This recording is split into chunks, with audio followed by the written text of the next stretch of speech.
Bismillahirrahmanirrahim. This is Muhammad Anwar, Registered Nurse Officer and Principal Medtech College of Nursing and Allied Health Science, Tirapurwadai. Today we will discuss about a very important topic, and it's about fluids and electrolytes imbalance.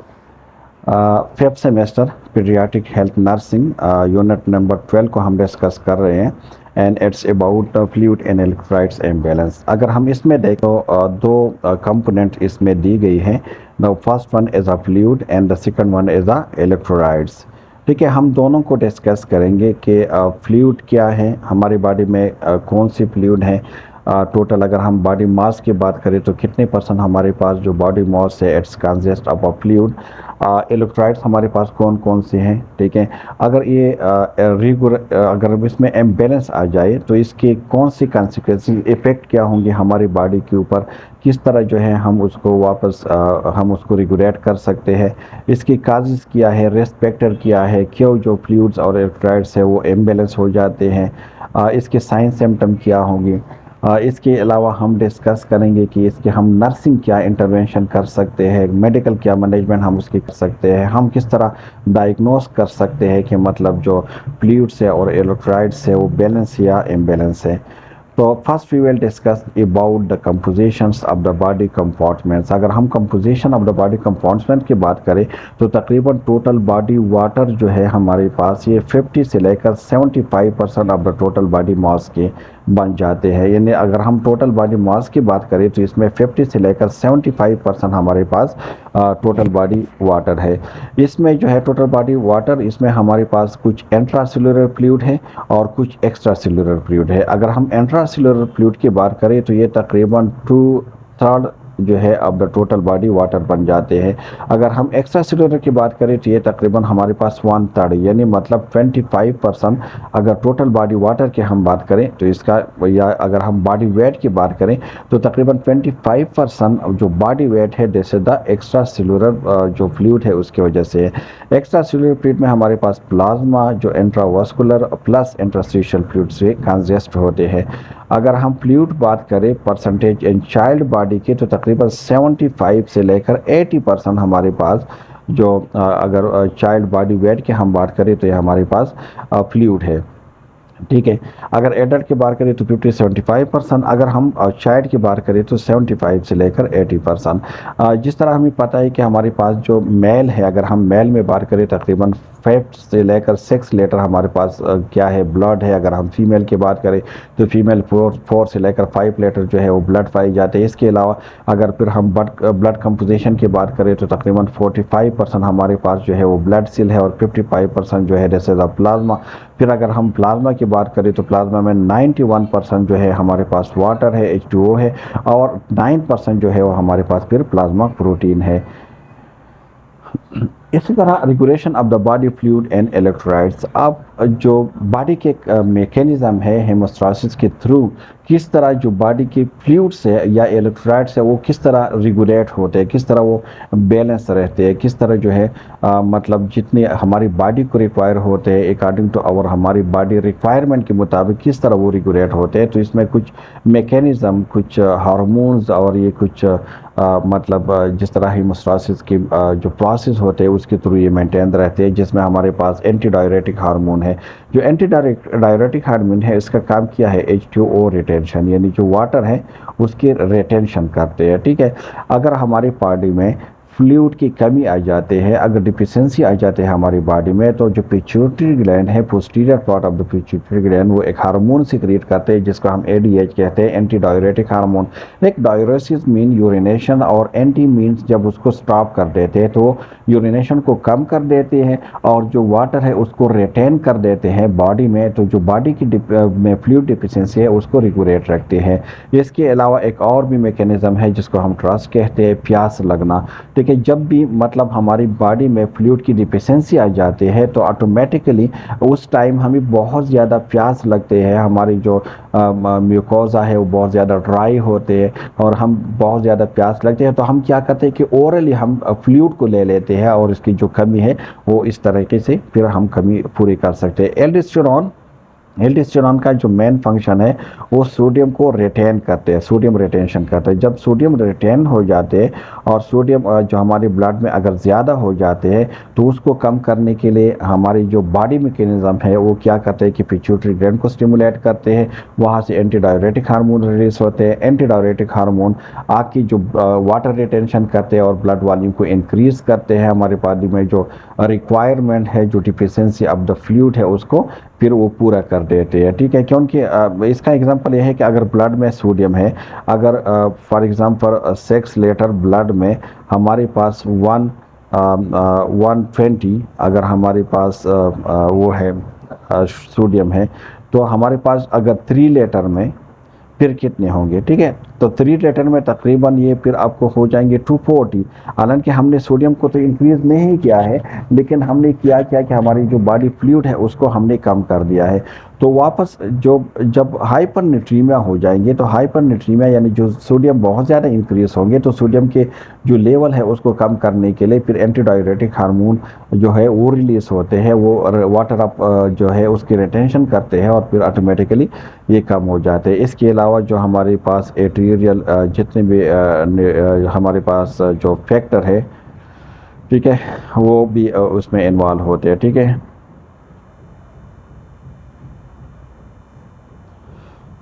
अच्छा, now we will discuss about daily maintenance of the requirement. मतलब अगर हम बात करें कि daily कितने amount में, अगर हम फ्लूइड की बात करें या अगर हम इलेक्ट्रोलाइट्स की बात करें, हम सोडियम की बात करें, हम पोटाशियम की बात करें, हम क्लोराइड्स की बात करें, तो कितने डेली जो है रिक्वायर्ड होते हैं फॉर द नॉर्मल, अगर बॉडी फंक्शन की हम बात करें। तो यहाँ पे हमारे पास सबसे पहले है बॉडी वेट।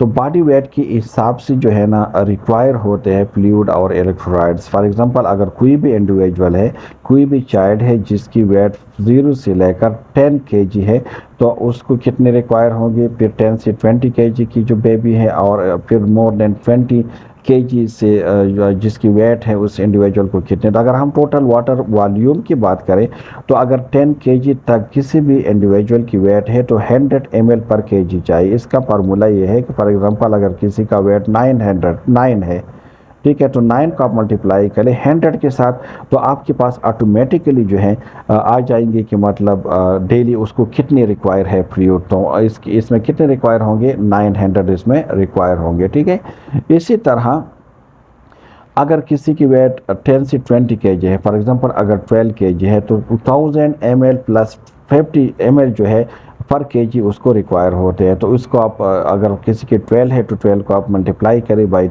1000 और उसके साथ जो है 50 प्लस करें, आपके पास आ जाएंगे कि कितने टोटल जो वाटर है वो रिक्वायर होते हैं डेली। इसी तरह अगर मोर देन 20 kg है तो 1500 ml प्लस 20 ml जो है पर kg उसको रिक्वायर होते हैं। तो इसका भी है कि अगर किसी का फॉर एग्जांपल 22 kg है, 22 मल्टीप्लाई बाई 1500 प्लस 20 आप उसको कर लें तो आपके पास आ जाएंगे। इसी तरह अगर हम सोडियम की बात करें तो 3 MEQ पर kg, अगर किसी की वेट 10 तक है या अगर किसी की वेट 10 से 20 है तो स्टिल उसको 3 MEQ चाहिए। अगर किसी की वेट मोर देन 10 kg है तो उसको भी 3 MEQ पर kg चाहिए। इस तरह अगर हम पोटाशियम की बात करें तो जो 10 kg तक बेबी है उसको 2 MEQ पर kg, 10 से लेकर 20 kg तक जो है उसको 2 MEQ पर kg, और मोर देन 20 है तो उसको भी 2 MEQ पर kg चाहिए। इसी तरह अगर क्लोराइड की बात करें तो 5 MEQ पर kg 10 kg तक, फिर अगर 10 से 20 है तो 5 MEQ पर kg, अगर मोर देन 20 है तो फिर भी 5 MEQ पर kg उसको रिक्वायर होते हैं। तो इस स्लाइड में अगर हम देख लें तो वाटर के अलावा, क्योंकि वाटर जितने वेट इंक्रीज हो रही है तो इसके साथ साथ जो है वाटर की रिक्वायरमेंट भी इंक्रीज होती जा रही है।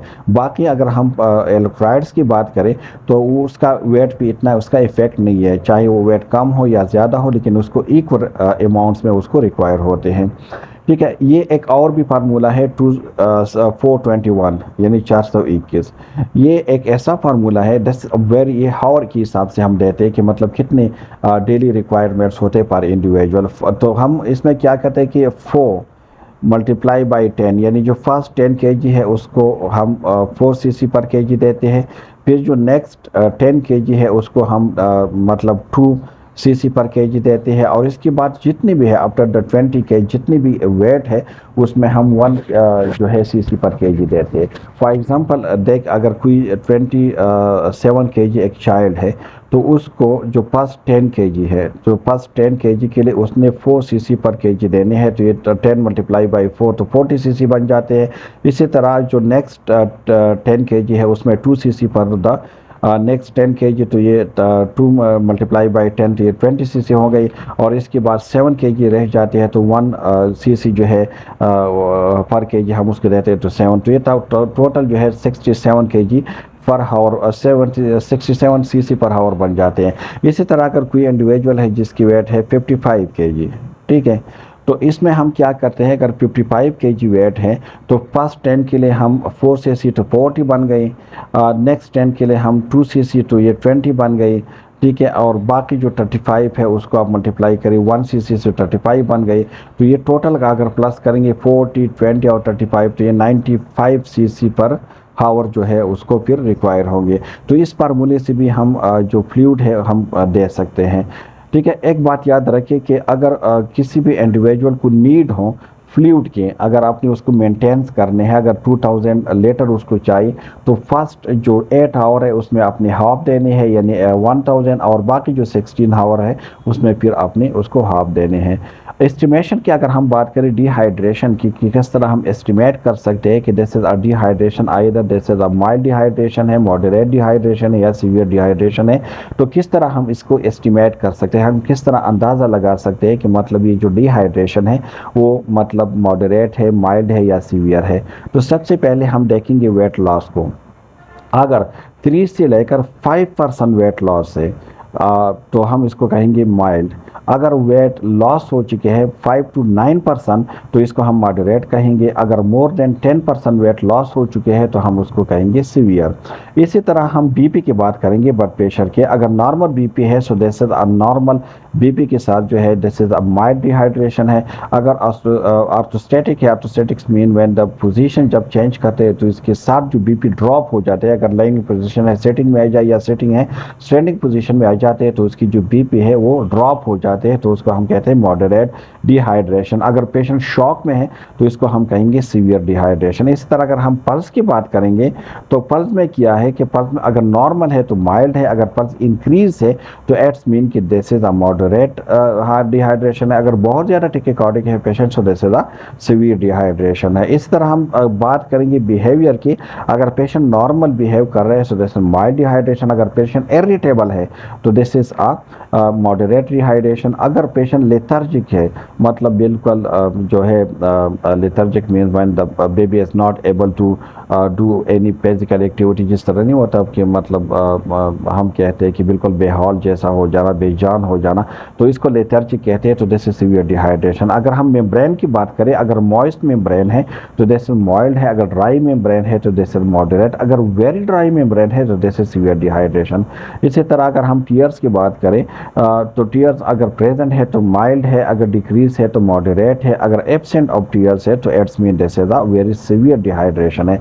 इसी तरह कैपिलरी रिपेयर्स की हम बात करेंगे। अगर 2 सेकंड तक जो है कैपिलरी रिपेयर्स है दिस माइल्ड, अगर 2 से 4 सेकंड लेते हैं तो दिस मॉडरेट, अगर मोर देन 4 सेकंड लेते हैं तो it's mean this is a very severe dehydration. इसी तरह अगर हम यूरिन सिक्रेशन और यूरिन आउटपुट की बात करें, अगर इस ये मोर देन 1.020 है तो दिस इज माइल्ड, अगर 1.030 है तो दिस इज मतलब मॉडरेट, अगर ओलिगोरिया है मतलब बहुत ज़्यादा कम यूरिन आउटपुट है तो this is a severe dehydration, क्योंकि सीवियर डिहाइड्रेशन में फिर यूरिन आउटपुट जो है वो डिक्रीज हो जाते हैं। अच्छा, अब नर्सिंग की अगर हम बात करें रिक्वायरमेंट्स ऑफ फ्लूइड, मतलब ये जो है फॉलोइंग कंडीशन है, इसमें फ्लूइड की जो रिक्वायरमेंट है ना, फ्लूइड रिक्वायरमेंट ऐसे इंक्रीज हो जाते हैं कि ज़्यादा रिक्वायरमेंट की ज़रूरत होती है। तो कौन सी ऐसी कंडीशन है जिसमें हमें ज़्यादा फ्लूइड देनी पड़ेंगी, जिसमें फीवर है, क्योंकि फीवर में क्या हो जाते हैं, जो टेम्परेचर है वो हाई हो जाते हैं, इसकी वजह से जो वाटर है, जो बॉडी फ्लूइड है वो जो है उसके मतलब क्या हो जाते हैं, ऑपरेट हो जाते हैं और ऑपरेशन की वजह से जो फ्लूइड है वो कम हो जाते हैं। ठीक है, इसी तरह ओमिटिंग से भी लॉस हो जाते हैं बॉडी फ्लूइड, तो हम उसको ज़्यादा फ्लूइड देंगे, चाहे वो अगर वो ज़्यादा ओमिटिंग कर रहे हैं तो हम उसको और रिहाइड्रेशन नहीं बल्कि हम उसको आईवी फ्लूइड देते हैं। रेनर फेलर, ठीक है, अगर इसके अलावा हमारे पास बॉन्स पेशेंट में जो मोस्ट क्रिटिकल सिचुएशन होते हैं ना, दिस इज डिहाइड्रेशन।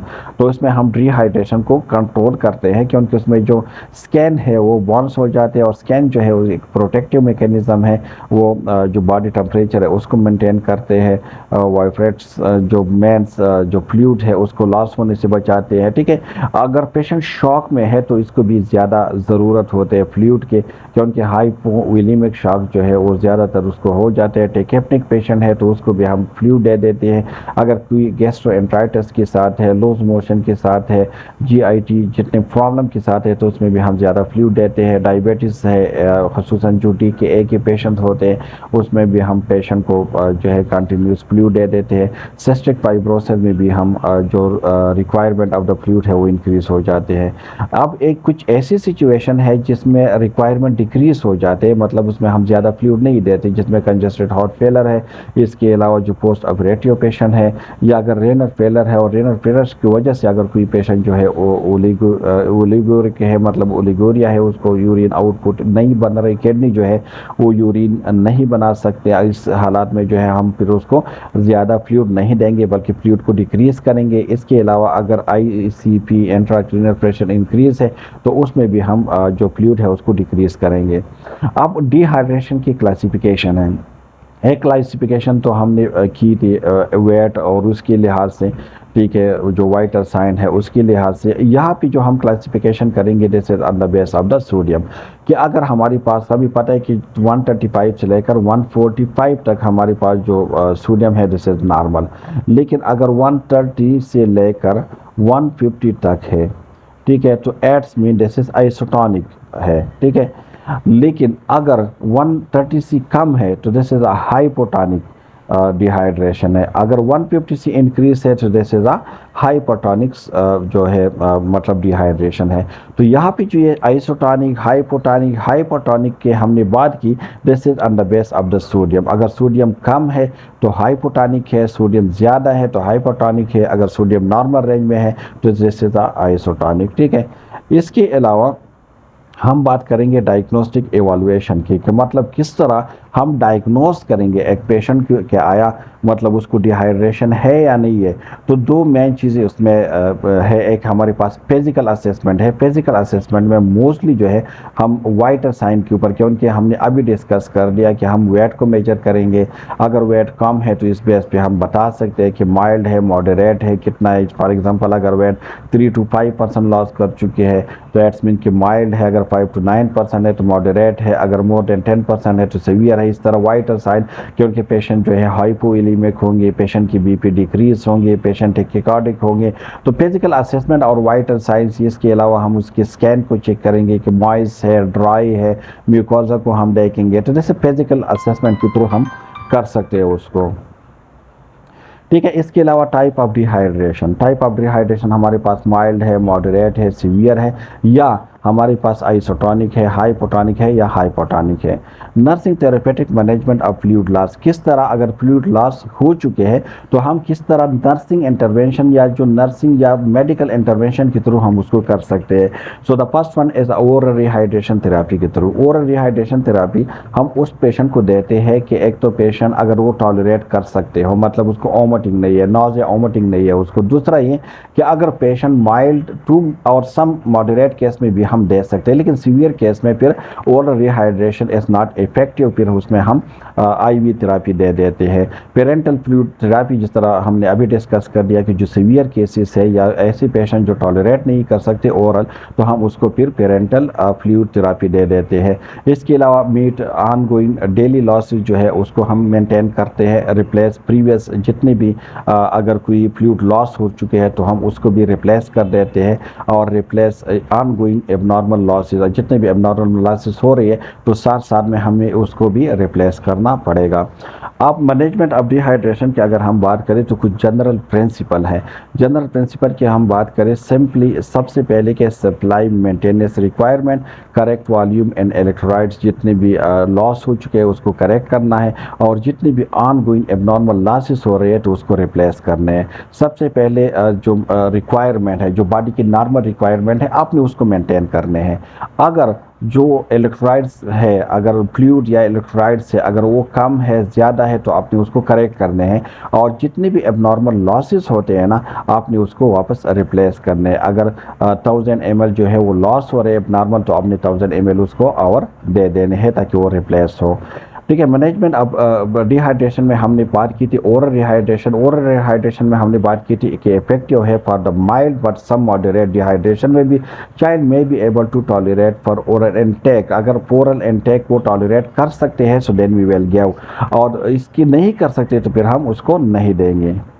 ठीक है। लेकिन अगर हम देना है ना तो स्मॉल एलोकेट्स में हमने देना है ताकि वो टॉलरेट कर सके उसको। माइल्ड, अगर माइल्ड है for example dehydration, mild dehydration है तो 50 cc पर केजी वो 4 आवर में देते हैं हम, यानी 50 cc हम बेबीज़ को 4 आवर में देते हैं थोड़ा थोड़ा। मॉडरेट है तो 100 cc पर केजी और 4 आवर हम उसको दे देते हैं।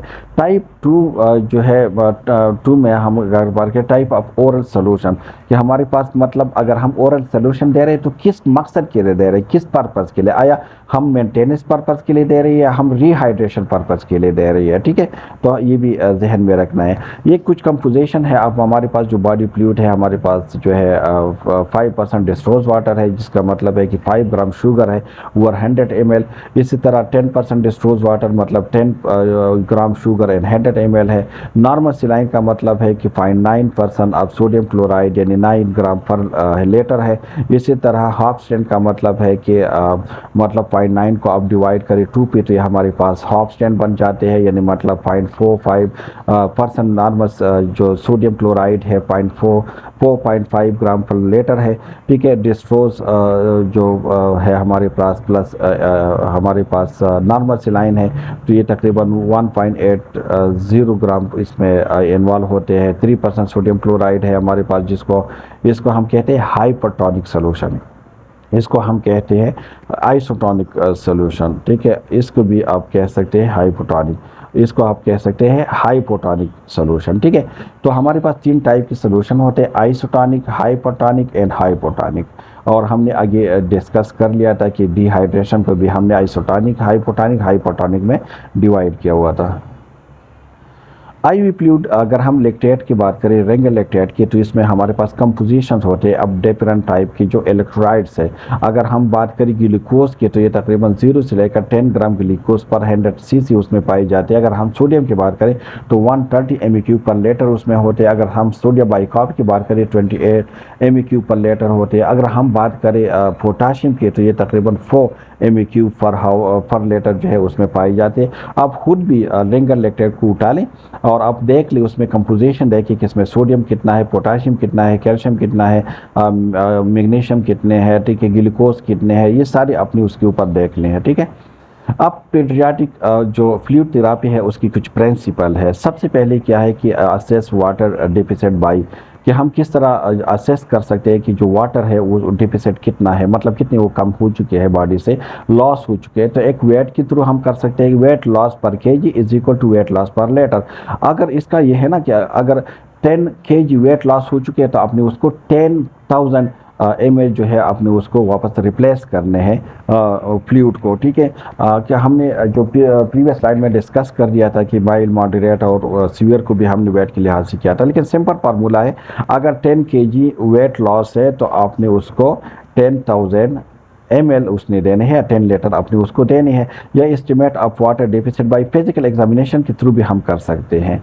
ठीक है, इन पेंट के हम कर सकते हैं। अगर वेट लेस देन 5% है तो हम उसको क्या कहते हैं, 3 to 5% माइल्ड है। अगर वेट जो है 5 to 10% लॉस है तो मॉडरेट है। अगर वेट मोर देन 10% लॉस है तो सीवियर है। ठीक है, ओल्डर चिल्ड्रन में ये थोड़ा वो है कि अगर चाइल्ड इन पेंट में के 5 है, अगर ओल्डर चिल्ड्रन की बात करें, 3-4 साल की बेबी की हम चाइल्ड की बात करें, तो अगर लेस देन 3% वेट लॉस है तो माइल्ड है। अगर 3 to 6 है तो मॉडरेट है। अगर मोर देन 6 है तो सीवियर डिहाइड्रेशन है। ठीक है, अब कुछ फिजिकल साइन क्या हो सकते हैं, मतलब फॉर द डिहाइड्रेशन, कुछ फिजिकल साइंस है। अच्छा, physical sign of dehydration, now we will discuss about the physical sign of dehydration क्या है। ठीक है, तो ये हमारे पास साइन एंड सिम्टम है। ये हमारे पास अगर माइल्ड है तो कौन से साइन सिम्टम होंगे, मॉडरेट में कौन से होंगे और सीवियर में कौन से होंगे। अगर हम जनरल की बात करें तो माइल्ड में पेशेंट जो है वो ट्रस्टी होंगे, मतलब उसको प्यास लगा हुआ होंगे, लेकिन पेशेंट अलर्ट होंगे, रेस्टलेस होंगे। लेकिन मॉडरेट में ट्रस्टी तो सब में होंगे, लेकिन इसमें इरिटेबल होंगे, पेशेंट ड्राउजी होंगे। ठीक है, और इसमें इसके अलावा जो है अगर सीवियर की हम बात करें तो पेशेंट विल बी ड्राउजी। ठीक है, अगर हम उसके स्कैन की बात करें या उसके अगर हम लैंप की बात करें तो ये मतलब कोल्ड होंगे और स्वेटी होंगे। अगर हम पल्स की बात करें तो अगर माइल्ड है तो हमारे पास जो पल्स रेट है वो नॉर्मल होंगे। अगर मॉडरेट है तो रैपिड एंड वीक पल्स होंगे। और अगर सीवियर है तो इसमें हमारे पास जो है वो रैपिड पल्स रेट होंगे। रिस्पायरेशन अगर माइल्ड है तो नॉर्मल रिस्पायरेशन होंगे। अगर मॉडरेट है तो डीप होंगे। अगर हमारे पास सीवियर है तो डीप एंड रैपिड होंगे। इसी तरह अगर हम इंटीरियर जो फाउंटेनलेस की हम बात करें, ठीक है, so this is well B normal में है। अगर तो दिस इज माइल्ड है। अगर सन कैन सेट इट्स मीन के अंदर की तरफ जब वो हो जाते हैं तो उसको हम सन कैन कहते हैं, तो दिस इज़ अ मॉडरेट। अगर वेरी सन कैन है तो दिस इज़ अ सीवियर। इसी तरह अगर स्किन टर्कर की हम बात करें, हम जब उसको पेंच करते हैं तो वापस अपनी जो प्लेस है उस पर चली जाते हैं, सो दिस नॉर्मल माइल्ड है। अगर स्लोली वो जो है उसकी तरफ जाते हैं अपने नॉर्मल पोजीशन की तरफ तो मॉडरेट है। अगर बिल्कुल पुअर है तो दिस इज सीवियर। अगर आइस की हम बात करें तो आइस अगर नॉर्मल आइस है तो दैट्स मीन कि दिस इज अ माइल्ड। अगर सन कैन से मतलब अंदर की तरफ जो आंखें है वो बिल्कुल चली जाती है तो दिस इज अ मॉडरेट। अगर बिल्कुल ग्रॉसली सन कैन आइस है तो this is a severe. Tears की अगर हम बात करें, अगर प्रेजेंट है tears it's mean this is mild. अगर एब्सेंट है तो दिस इज एब्सेंट या डिक्रीज है तो दिस इज मॉडरेट। अगर एब्सेंट है तो then it's will be severe. इसी तरह अगर हम म्यूकस मेम्ब्रेन की बात करें तो अगर मॉइस्ट है तो इट्स मीन माइल्ड। अगर ड्राई है तो इट्स मीन कि दिस इज मॉडरेट। अब वेरी ड्राई है तो it's mean this is severe. अगर हम यूरिन फ्लो की बात करें, अगर नॉर्मल यूरिन फ्लो है तो माइल्ड है। अगर ड्रॉप और डिक्रीज है तो दिस इज मॉडरेट है। अगर ओलिगोरिया है या यूनोरिया है, ओलिगोरिया मीन जब कम हो जाते हैं लेस देन 4 जो 100 ml से, तो हम उसको ओलिगोरिया कहते हैं। इनोरिया जब नहीं होते तो हम उसको इनोरिया कहते हैं। अच्छा, करेक्शन हम किस तरह करेक्ट कर सकते हैं हम डिहाइड्रेशन को। Mild dehydration increase oral intake. अगर माइल्ड है तो हम उसमें सिर्फ ओरल इनटेक को भी अगर हम बढ़ा दें तो इसके थ्रू हम जो है माइल्ड डिहाइड्रेशन को कम कर सकते हैं। अक्सर हम उसकी जो मदर है हम उसको इंस्ट्रक्ट करते हैं, हम उसको काउंसलिंग करते हैं, हम उसको एडवाइस करते हैं कि आप उसको ज़्यादा से ज़्यादा फीड देने की कोशिश करें। अगर 2 टाइम दे रहे हैं तो आप 3 टाइम दे रहे, 3 दे रहे हो तो आप 5 टाइम दे रहे। मॉडरेट टू सीवियर डिहाइड्रेशन अगर है तो फिर हम IV पुश देते हैं 20 से लेकर 10 से लेकर 20 cc पर kg नॉर्मल सलाइन देते हैं, और हम उसको मे बी की रिपीट भी कर सकते हैं। अगर हाफ या डेफिसिट ओवर, लेकिन एक बात याद रखिए जो पहले स्लाइड में भी मैंने कहा था कि अगर फ्लूइड अगर 2000 फ्लूइड रिक्वायर है किसी भी इंडिविजुअल को, तो इसमें जो हाफ है यानी 1000 फ्लूइड जो है वो हम 8 आवर में देंगे, फर्स्ट 8 आवर में, और बाकी जो 1000 फ्लूइड है उसको हम 16 आवर में देंगे। तो 24 आवर में हमने उसको मेंटेन करने हैं, लेकिन वे जो फर्स्ट 8 आवर है उसमें हाफ देने हैं और बाकी जो फर्स्ट 16 आवर उसमें हाफ देने हैं। अगर हाइपोथर्मिक है कोई पेशेंट या डिहाइड्रेशन रिप्लेस, फिर हम उसको रिप्लेस करना है ओवर 48 आवर। एब द पेशेंट क्या है, हाइपर नेट्रीमिक पेशेंट है। अगर पेशेंट हाइपरनेट्रीमिक पेशेंट है, डिहाइड्रेशन है, तो फिर उसको 48 आवर में हम करेंगे। तो ये MCQs में आ सकते हैं कि अगर पेशेंट क्या उसके साथ है, मतलब डिहाइड्रेशन के साथ है और उसको 2000 फ्लूइड या 3000 फ्लूइड रिक्वायर है, तो कितने जो है गैप्स के आप उसको रिकवर करोगे। तो फर्स्ट 8 आवर में अपने हाफ देने हैं और बाकी हाफ जो है अपने 16 आवर में, 24 आवर में अपने उसको देनी है। लेकिन अगर पेशेंट हाइपरनेट्रीमिक है, मतलब यह है कि सोडियम इंक्रीज है इन ब्लड, सो देन आपने उसको 48 आवर में उसको आपने करने हैं, क्योंकि ज़्यादा देंगे तो फिर पेशेंट में एडिमा हो जाते हैं। अब डिस्ट्रीब्यूशन एसिड बैलेंस की अगर हम बात करें कि किस तरह जो है डिस्टर्बनेस आ जाते हैं अब एसिड बेस बैलेंस में। ठीक है, ये डिस्टर्बनेस है हमारे पास, ये प्लाज्मा की पीएच है, ये PCO2 है प्लाज्मा की, और ये बाइकार्ब है। तो अगर रेस्पिरेटरी एसिडोसिस है, एसिडोसिस में एक बात याद रखिए कि उसमें पीएच हमेशा डिक्रीज होंगे। ठीक है, यहाँ पे अगर पीएच डिक्रीज है तो इसमें आप रूम फार्मूला याद रखें, रूम ROM रूम। रूम क्या है कि रेस्पिरेटरी अपोजिट जाएंगे पीएच के। तो अगर रेस्पिरेटरी एसिडोसिस है और पीएच कम है तो रेस्पिरेटरी इसमें PO2 क्या होंगे, PCO2 इंक्रीज होंगे। और ME का मतलब यह है कि मेटाबॉलिक इक्वल डायरेक्शन में जाएंगे पीएच के साथ। तो अगर रेस्पिरेटरी एसिडोसिस है और पीएच कम हो रही है तो ये भी कम होनी चाहिए। ठीक है, ये ज़्यादा नहीं होनी चाहिए, ये कम होनी चाहिए, ये इस तरह होंगे। ठीक है, क्योंकि ये जो आप उसने बनाई है ना, दिस इज कंपनसेंट्री, लेकिन यहाँ पे कंपनसेंट्री की ज़रूरत नहीं है, फिर आप कंफ्यूज हो जाएंगे। सिंपल ये है कि आप रूम फार्मूला याद करें। डिस्टर्बनेस की अगर हम बात करें, अगर रेस्पिरेटरी एसिडोसिस है तो एसिडोसिस में पीएच कम हो जाते हैं, पीएच कम हो जाते हैं तो ओ का मतलब है कि जो ऑक्सीजन है वो अपोजिट डायरेक्शन में होंगे, तो मतलब ये इंक्रीज होंगे। और जो मेटाबॉलिक है यानी बाइकार्ब है वो जो है इक्वल डायरेक्शन में जाएंगे। तो अगर पीएच कम है तो जो बाइकार्ब है वो भी कम होंगे। इसी तरह रेस्पिरेटरी अल्कलोसिस, अल्कलोसिस में जो पीएच है वो इंक्रीज होंगे। नॉर्मल पीएच हमारे पास 7.5 से लेकर 3.5 से 7.45 तक है। अगर 7.45 से ज़्यादा है तो ये अल्कलोसिस है। तो हमने कहा था कि रेस्पिरेटरी अपोजिट जाएंगे। तो अगर ये पीएच ज़्यादा है तो PO2 कम होंगे। लेकिन हमने कहा था कि जो बाइकार्ब है वो इक्वल डायरेक्शन में जाएंगे, तो बाइकार्ब यहाँ पे इंक्रीज होनी चाहिए। ठीक है, क्योंकि ये मैं बात कर रहा हूँ नॉर्मल की, बाकी जो कंपनसेंट्री है उसमें इस तरह हो सकते हैं, लेकिन फिर आप कंफ्यूज हो जाएंगे। मेटाबॉलिक एसिडोसिस में देख अगेन एसिडोसिस में पीएच कम होंगे। जब पीएच कम होंगे तो PCO2 ये ऊपर होनी चाहिए। नॉर्मल सिचुएशन की बात हो रही है, लेकिन यहाँ पे डिस्टर्बनेस है इसीलिए कम हो रही है, और ये दोनों ठीक है सेम डायरेक्शन में जाएंगे। मेटाबॉलिक अल्कलोसिस में ये है कि पीएच इंक्रीज होंगे तो PCO2 डिक्रीज होनी चाहिए। ठीक है, और ये सेम डायरेक्शन में जाएंगे। सो ये एक नॉर्मल आप कह सकते हैं कि रूम फार्मूला आप याद करेंगे तो फिर कभी भी आप उसमें कंफ्यूज नहीं हो सकते। लेकिन यहाँ पे ये डिस्टर्बनेस आ चुके हैं। नॉर्मल तो ये होना चाहिए था, ये कम होने चाहिए था, लेकिन ये ज़्यादा हो रही है।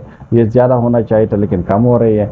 ये ज़्यादा होना चाहिए था लेकिन कम हो रही है, और ये कम होना चाह रहे थे लेकिन ज़्यादा हो रहे हैं। ठीक है, अच्छा अब नर्सिंग इंटरवेंशन को हम पढ़ेंगे पार्ट 2 में। ठीक है, पार्ट 1 के लिए आई थिंक इट्स एनफ, क्योंकि आपने उसको देखना है, आपने उसको समझना है, क्योंकि this is a basic concept है about the fluid and electrolytes and balance. अगर आप बेसिक कॉन्सेप्ट को समझ जाएंगे तो आगे जो हम पढ़ेंगे वो फिर आपके लिए आसान हो जाएंगे। अगर कोई कन्फ्यूजन है, कोई क्वेरीज है, you can ask me in the comment section. इंशाल्लाह I will try to give answer timely. Thank you so much for listening में। मिलते हैं पार्ट 2 के साथ, तब तक अपना ख्याल रखें। Thank you so much.